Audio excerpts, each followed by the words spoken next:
بسم الله الرحمن الرحيم. طيب.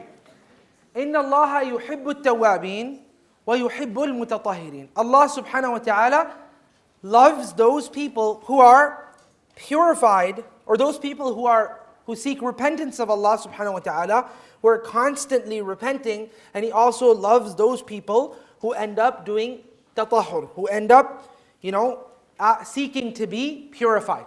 Okay?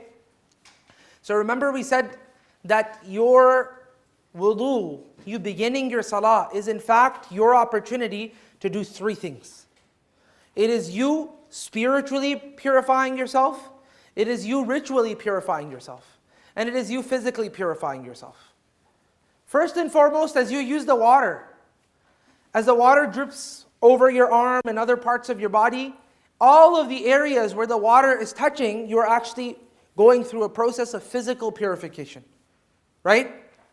And you're purifying those primary limbs of your body, which you will be placing before Allah: your feet, your hands, your face.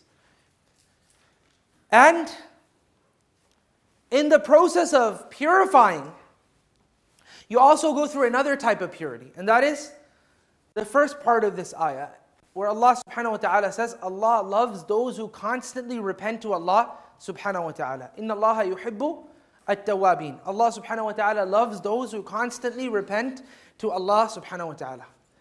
So as you're making wudu, you're going to have some of your sins purged. Number two, as you're making wudu, towards the end of your wudu, you're going to say, Allahumma ij'alni min at-tawabin. Oh Allah, make me from amongst those people who constantly repent to you.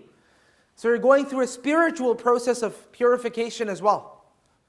And simultaneously, you're going through a ritual purification, and that is the upliftment of al-hadath, of the state of ritual impurity, right? Al-hadath al-asghar and al-akbar, the state of ritual impurity, which is minor and major. So you are uplifting from yourself the state of ritual impurity, meaning now you can go, you're done wudu, now you can go and pray salah.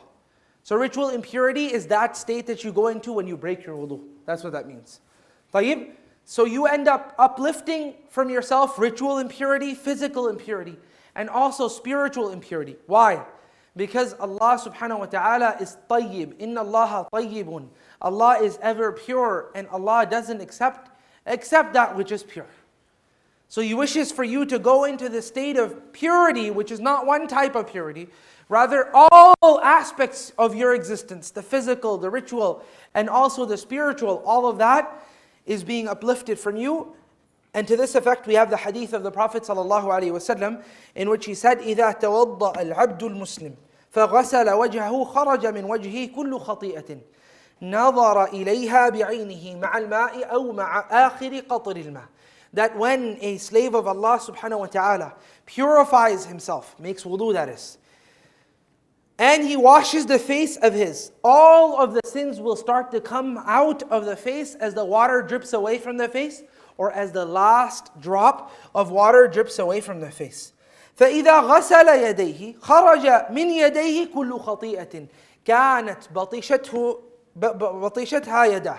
That as the person ends up making wudu, from his hands all of the sins come out, that his hands had been used to strike. كَانَ بَطِشَتْهَا يَدَهُ مَعَ الْمَاءِ, along with the water, أَوْ مَعَ آخِرِ قَطْرِ الْمَاءِ, or as the last drop of water came off of his hands.